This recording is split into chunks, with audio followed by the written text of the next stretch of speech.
Hey class, Prof JC here, and as you know, we're talking about mental models. That's what our videos are focusing on the rest of this semester, mental models. And so what I want to do is share my screen, and I want to go back and repeat a little bit about what mental models are, just do a quick review, and then I want to dive into what, excuse me, I want to dive into what we're going to talk about today, the mental model that we're going to focus on today. So let me go and share my screen with you here. And we're back at the same website that we were at the other day, jamesclear.com. I highly recommend you get on his website. He has a lot of great articles for you to read. And here's what he talks about. He's defining what mental models are. Okay, and if you remember from our video last week, we looked at this definition. A mental model is an explanation of how something works. The phrase mental model is an overarching term for any sort of concept, framework, or worldview that you carry around in your mind. So what we talked about last week is the reality that every single one of us have a mental model. You have mental models. I have mental models. It's how you view the world. And I used the example about I was raised in a really small town. It was I would say it was a very faith-based town, in a lot of ways a very Christian town. They didn't have, I don't think I remember any synagogues or mosques there. So any religious community there was Christian based. And because of that, and because there was literally a church on every street corner back there, that formed the way everyone thinks. Even liberal people in my hometown are pretty conservative by California standards. You know what I'm saying? So that foundation shaped me. It shaped a lot of people that I knew of. And I shared with you that when I came out to California, I had to grow new frameworks, excuse me, and new ways to see the world. And I was grateful to do so. And there's so many stories that I could tell you about that. But the point I'm trying to make is that without even thinking about the fact that I have mental models, I have mental models, and so do you. It's how we see the world, right? If you see a homeless person walk up, what's the first person you think? That's a mental model, right? If you look at the homeless person and you have a mindset of compassion, a mindset of care and concern, and you know, maybe you start thinking about, man, the system. What did the system do to mess up this person? Or how did this person end up homeless and I didn't, right? You kind of look at it from that perspective. That's a way of thinking. If you see a homeless person and you look at the homeless person and you start judging them and say, well, this person didn't work hard. They didn't, you know, they obviously didn't do well in school. They obviously didn't know how to save their money. They didn't know how to do, you know, if you go that's a mental model. And it probably comes from how you were raised or your way of thinking and how you've grown up, right? So we all have these mental models. The key is as we get older is to learn what our learn what our mental models are and do the work that we need to do to gain new mental models. Again, we talked about if your life isn't exactly where you want it to be, it's because of your mental models. Your mental models, how you think about situations, has gotten you to where you are. So here's the first mental model that I want to introduce to you. Now, this mental model is not going to be found on a list of mental models, at least most public ones. But I have found this mental model that I'm going to share with you to probably be the greatest mental model that I have used in my own life. And I recommend that you use this mental model with your life as well. Right? It will, I think it will help you personally. It will help you professionally. It will help you with your family. It will help you with your goals, whatever it may be, when you have this mindset of long-term thinking. And you have to excuse me, I was in a lot of meetings today, and so I'm still wrestling with this cough here. And so the cough is still there. And I think I've been drinking water and all kinds of stuff, but I think it has a lot to do with all the talking that I've been doing today. So forgive my cough today. So I've got this article here, and the article is actually based on a book, and the book is called Go Long, Why Long-Term Thinking is Your Best Short-Term Strategy. Why long-term thinking is your best short-term strategy. So let me just read a little bit from this article, and we'll just kind of discuss this today, and then I'll end with a question for you. Published in 2018, by Wharton Digital Press of the University of Pennsylvania's Wharton School. Go Long, Why Long-Term Thinking is Your Best Short-Term Strategy, brings together expert voices from Korn Ferry, Fortune Magazine, the Wharton School, and McKinsey & Company to make the case that CEOs should adopt a long-term mindset and pursue long-term strategies as an alternative to the common corporate focus on short-term results, a focus that often comes at the expense of future growth. So we live in a world right now that really is focused on short-term. And if you've ever studied kind of how Wall Street works, right, so many companies that you interact with, that I interact with, are owned by companies.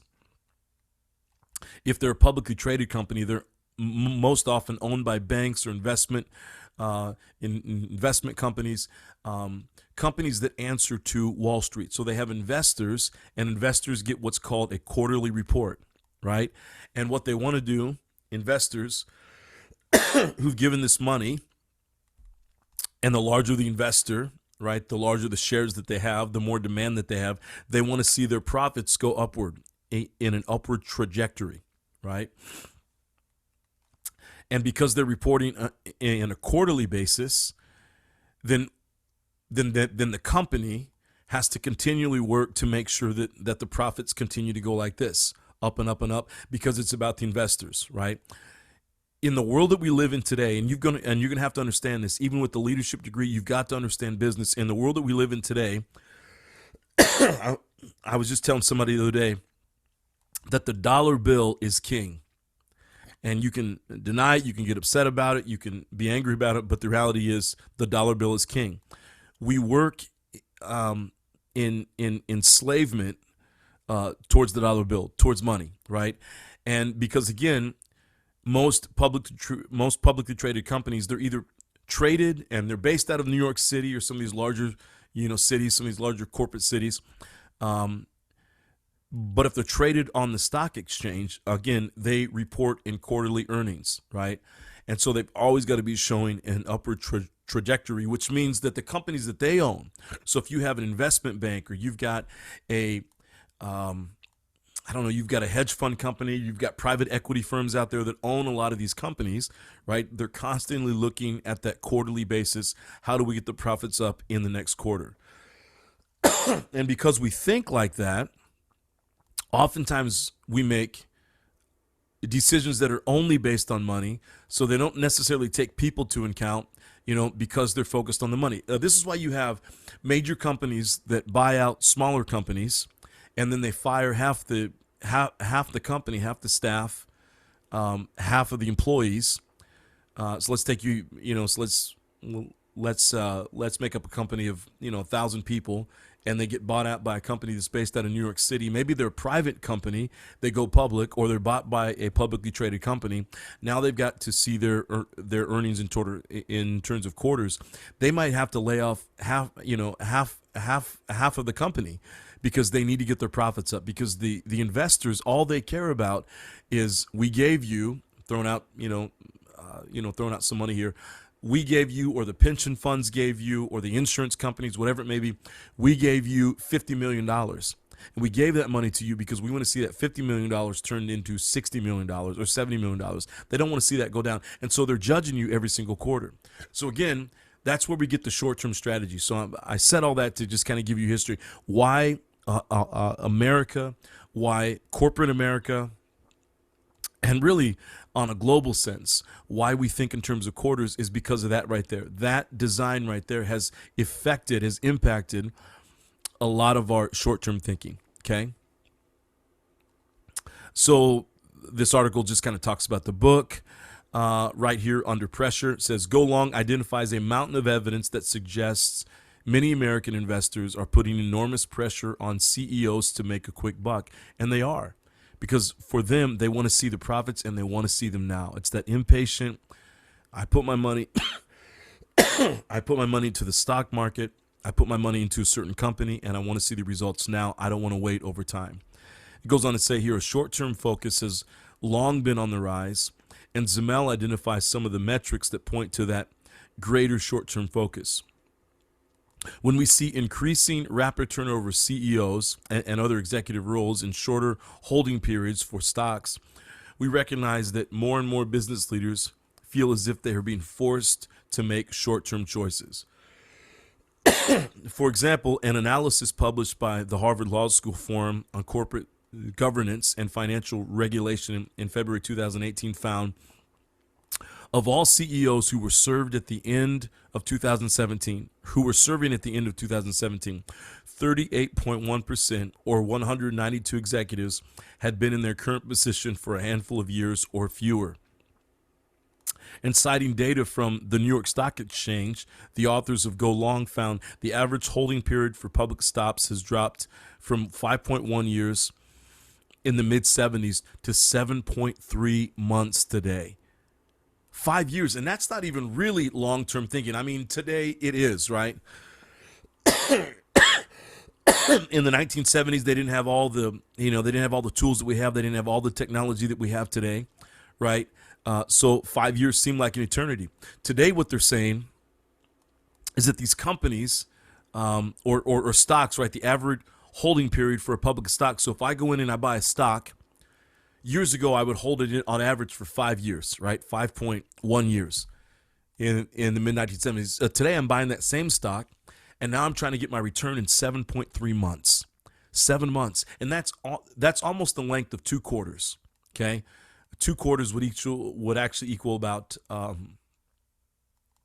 no, actually it's over, right? So a quarter is, 3 months long. Can you imagine that? 3 months long. We're judging massively major $1 billion, multi-million-dollar, multi-billion-dollar companies in the measure of 3 months. What can we get done in 3 months, right? But again, that all comes because of the investor, because they want their money back much quicker. It goes on to stay here. So where does the short-term pressure come from? The growing role of institutional investors with a short-term investment horizon weighs on CEOs. So institutional investors are things like these, for example, pension funds, right? And it's really important that the pension funds continue to make their money because they're constantly giving money out, right? So the California Pension Fund, the state pension fund, is actually one of the largest pension funds in the world. It's definitely one of the largest in the United States of America. So these pension funds, they take the money from the pension fund, they're investing it into private equity firms, into the stock market, into certain companies, and they expect to see a return because, again, they're also giving out money constantly, right, because of pensions. And they've got hundreds of thousands of people on these rolls, so they need the money to be rolling in, okay? So that short-term focus based on these institutional investors is what leads to that short-term focus with CEOs and with companies, okay? The demand for short-term earnings, dividends, and buybacks that reward investors that can come at the expense of the company's long-term investments is by no means universal. According to the Case Against Corporate Short-Termism by McKinsey, so that's McKinsey & Company, investors may not be so myopic, right? Only 3 of 24 investors on our panel thought it was important for companies to consistently meet or beat consensus estimates for revenue or earnings. Most said that they were satisfied with the company sometimes beating estimates and sometimes missing, as long as the company was making progress towards long-term goals. Okay, so there's this pressure out there, okay, and if we come up here, it says that many executive compensation, and this might be the real issue right here, many executive compensation packages reward short-term measures, and sometimes the pressure of CEOs come from within, right? So Zimmel and his co-authors cite a survey conducted by the nonprofit organization Focusing Capitalism on the Long Term that found nearly 2/3 of CEOs felt short-term pressure from their own boards and executive teams. So you got the pressure again, you've got the investors.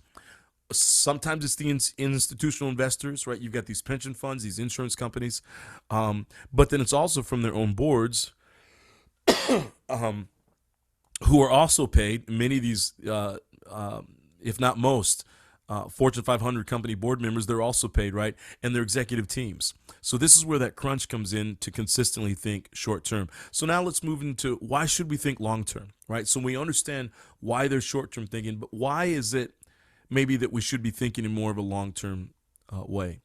To be fair, there are arguments for short-term mindset, Zimmel says.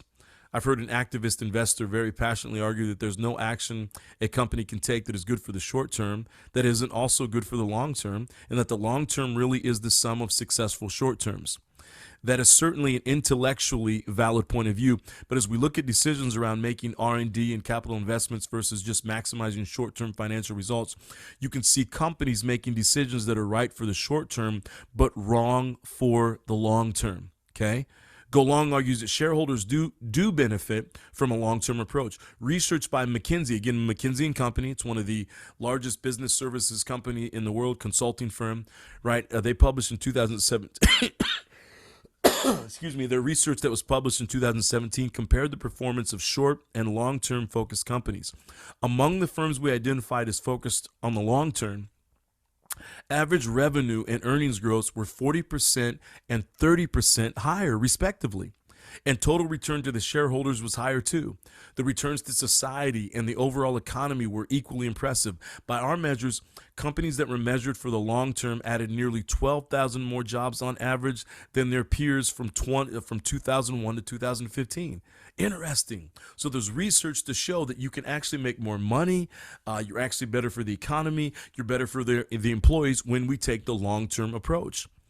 So how can CEOs get investors on board with the long-term strategy? Zimmel says this: when we talk to investors, including the big index fund holders, they almost all talk about their desire to really understand a company's long-term strategy and the real progress against that strategy.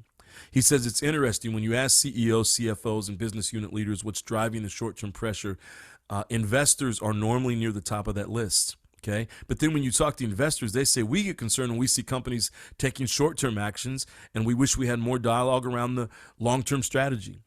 Zimmel recommends enhancing communication, not just a quarterly financial numbers update that will keep all the analysts happy as they update their models, but actually having a conversation about what is the strategy, where are we against the performance and health metrics for that strategy, and how are we making a difference. The CEOs and management teams who can do that with clearly with investors, clearly with external stakeholders, and very clearly within companies will have a lot of success. So again, McKinsey has put out the research, and they can be trusted. McKinsey & Company can be trusted. They've put out the research to say, hey, if we think long term, there's actually more profit, there's more impact, there's more effectiveness, right, when we think long term. Now, that's for the larger world. Okay, so McKinsey put that study, that's for business. Now, I want to bring that to leadership. Okay, when we think about long-term thinking, I want you to think about people that you are, I want you to think about people that you're leading, right? One of the things I talk about a lot is that human beings are emotional beings. Human beings, when you work with machines, you get to push a button and the machine does what it's supposed to do. If the machine or if it makes a mistake, it doesn't do what it's supposed to do, you bring in somebody and you fix it. And it's a pretty easy fix, right? It might take some time, it might cost some money, but you can get in there and you can find out exactly what went wrong, you can replace the part, and now the machine is fixed. Human beings don't work that way. Human beings are made up of emotions and all kinds of stuff, right? So when you hire human beings on, oftentimes the changes that we want them to make are not going to happen short term, right? It's going to be that long-term thinking that we're going to have to do with human beings, that we hire someone and maybe they're a little rough around the edges, but as leaders, what we know is I'm going to have to put them through training. Now, we have to be intentional with it, right? It can't just be long-term, we just sit around and wait. But if we find somebody who has a lot of potential, this is where training comes in. This is where, coaching comes in. It's very important that we, especially for our high-level employees, the ones that we really care about, the ones that we see a lot of potential in, that we take that long-term view and then we're intentional about it. And we put them through some kind of a training or mentorship program, right? So that's how it works for leadership. It also works that way when you think about your own life. You think about your own habits and the things that you're trying to do. I'll be transparent with you, and I'll just share from my own story. I don't know how to put this. I'd say that years ago I struggled through a lot of things professionally and personally. I just had all kinds of things I was struggling with, and I was very reactionary, especially in my 20s. I'm in my early 40s now, but back in my 20s, I was very reactionary. So if something didn't work, I would immediately change. And that didn't work, I'd immediately change. I never gave anything a lot of time. Then when I got in my 30s, I'll be transparent with you. I went and I found a counselor, and I sat down with the counselor and I said, hey, there are habits. I'm not getting the results that I want. Right. So we talk about, I need some new mental models. I didn't know that term at the time, but that's what I was asking for. I need new mental models. I'm not getting the results that I want. And so through that years though, and here's the reality is, before, when I tried these processes of trying to get better, maybe I found a mentor and I would try to get better and 6 weeks later I would I'd fall back into old habits, whatever it may be. And then I'd quit. I'd give up, right? I just constantly kept quitting and giving up. When I finally, in my early 30s, decided I'm going to make some changes, I found the counselor, decided to make some personal changes. And there was something about, at that moment, I realized if I keep stopping and starting, keep stopping, I'm never going to get the outcome that I want. And so I stuck with it. And I would tell you, over the course of 8 years, the changes that have happened in my own personal life, right? But that came from this idea of really starting to think long term, that, hey, I may not be able to get this done in 6 months, but boy, in 6 years, what could I do? There's a great saying out there. I think it's Rick Warren, who's the former pastor at Saddleback Church until he retired last year. He was there for 43 years, and he built one of the largest churches in America. And I don't know if you know anything about church business, but when you grow one of these massive churches that has thousands of members, that's a business right there. Whether you like it or not, it's a business, and you got to be able to run it like a business. And he's got this great quote. He says, often we overestimate what we can do in 1 year, but we underestimate what we can do in 10 years. We overestimate what we can do in 1 year, but we underestimate what we can do in 10 years or 20 years or 30 years, right? So when we give, time to something. I think about parenting. If you're on the call today and you have kids, and probably a lot of you don't have kids, just yet, but some of you may. One of the greatest statements that I've heard before, somebody told me, is that and I am a parent. Parenting is I forget the word they used, but they said something along the lines that parenting is it's a project, I guess I should say, where you don't see the results for 30 years, right? And so there are often times that I've seen this before. You see parents getting really frustrated with their kids, and they're 10 and they're 12 and they're 14 and they're 15 and they're 16, they're 17, they're 18, they're 21, and parents are getting frustrated instead of realizing, hey, I've got to plant good seeds. I've got to develop good purpose, vision, mission, principles, values in them. But then I've got to let this, I've got to let this take time. Right? It's not going to happen just overnight. Think about the redwoods. I love going up to the middle of California, right? You go up around the San Jose area and all. They've got those big redwoods. And these trees have been built over decades, hundreds of years often, right? That they've been around, and all the history that they've seen, and how did they get that strong and sturdy? Because of long-term thinking. Imagine if every time someone planted a redwood, somebody would come along and within 1 year they'd chop it down. Hey, well, that's enough firewood right there. Let's chop that one down. Oh, hey, that's been up for 2 years. That's good firewood. Let's chop it down. Imagine what we'd miss out on. Imagine what that tree could not become if it were chopped down too young. So this idea of long-term thinking is very, very important. The problem is we're impatient as people. Okay, and this is what keeps us doing it. So I want to recommend to you, as I wrap up this video today, I want to recommend to you that you begin to think long-term about everything, about anything. Okay, it could be, again, it could be something in your own personal life where you're not quite where you want to be, and you're saying, hey, I'm struggling here. Great, give it time. Okay, I think about fitness. Last year, I went really hard in the paint. I think I've shared that already. I did way too much, and to be honest with you, I abused my body. I love to go to the gym. I love to work out. I love to, but you know what? I had to stop around November. I had to stop because I was going so hard with my work and my job and making money, all these kind of things, that it was impacting everything. And so I had to start pulling back some things. I actually had to pull out of the gym. I had to pull out of, working out. But here's the deal. A lot of people get frustrated like that. And I pulled out from November, December, and I still haven't gone back. It's January now because my body's it's finally recovering. I've got this cough, right? You can hear it. I'm still healing up, right? But because I have most people would get frustrated, think, oh man, I'm losing muscle mass. But because I have long-term thinking now, I realize, you know what? I've got to heal my body first. I've got to get rested, and then I'm able to get back in the gym, right? So this is where I think long-term thinking helps on a personal level. Think about your team and where you want it to go. Think about that person in your company that yeah, maybe it's the one that frustrates you. If you're able to be intentional and you're able to provide training and coaching and you're able to sit one-on-one with that person, give them time.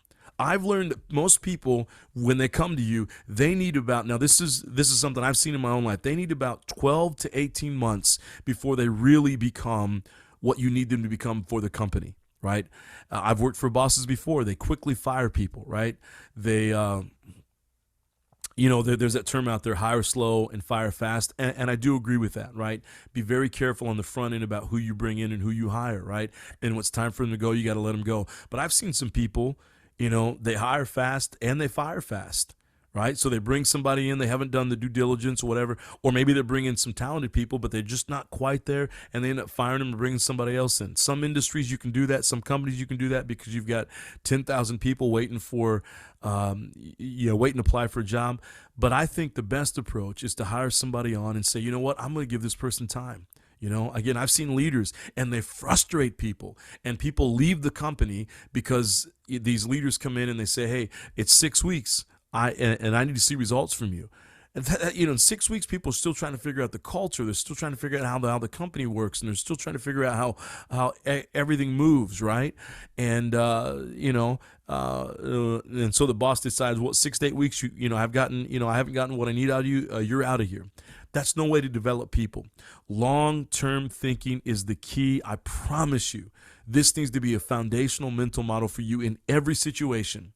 To think, what could this situation be if I gave it long-term thinking? So here's what I want to ask you. Okay, so this is reflection. Only I'm going to read it. You're going to read it. Here's what I'm going to ask you. And with this idea of long-term thinking, what has been a time in your life where you didn't think long-term and it messed you up? So this is a two-part question. And it messed you up. What's another time in your life that maybe you did have some patience and long-term thinking and it was successful for you? So I want you to think about the time that you didn't. You were impatient. You had to make a decision right now, and you made it. And now you look back on it and you say, that was a really poor decision because I didn't have long-term thinking. Maybe you got rid of something. You got rid of someone. Maybe it's a relationship you had at some point and you didn't give it long enough time and you got rid of somebody way too soon, and maybe you're regretting that now. Maybe it's something with a team member. Maybe it's something in your company. And then what's another time that you really took the time and you were patient with something, a product or a person or whatever it may be, and you were able to see that thing come to fruition? And I want to hear about it. And again, as you go forward in life, I want you to think as a leader, long-term thinking is key if you're really going to make great decisions. This is how we make great decisions, right? Long-term thinking. Again, we're talking about decision-making here, mental models. Long-term thinking is key, right? Make sure you stick with something long enough, right? Same with jobs, same with companies. Today we have people, they're going in jobs and they're leaving in 1 to 2 to 3 years, right? Give it time. I think you should come into a company and say, you know what, I'm not leaving for 5 years, 6 years. I actually heard somebody tell me one time, and this was actually in more of a church ministry thing, but I think it goes in every field. This person said, you do not begin to gain the trust of the people until you've been there for six months. That was in a church ministry context. He was talking about pastors that come in. You've got to give it at least, 6 years, not 6 months, 6 years. He said, you do not gain the trust of the people for at least 6 years. And there's something about that 6-year mark. And this was a guy who's very wise. He'd been doing this a long time. There's something about that 6-year mark that now people can rest and they can say, well, we trust this person, right? We're no longer worried about them. What are their motives? But that's 6 years. And yet people are coming into jobs now and they're, and they leave after 12 months. They leave after 18 months. Okay. So what I'm trying to tell you right now is implement long-term thinking in every aspect of your life, and then email me in 10 years and tell me how long-term thinking has drastically changed your leadership. Okay, you got the questions in there, so make sure you answer those questions, and I look forward to reading them. Again, mental model, long-term thinking, give it time, give it patience, watch and see what happens. I'll see you in the next video. Take care.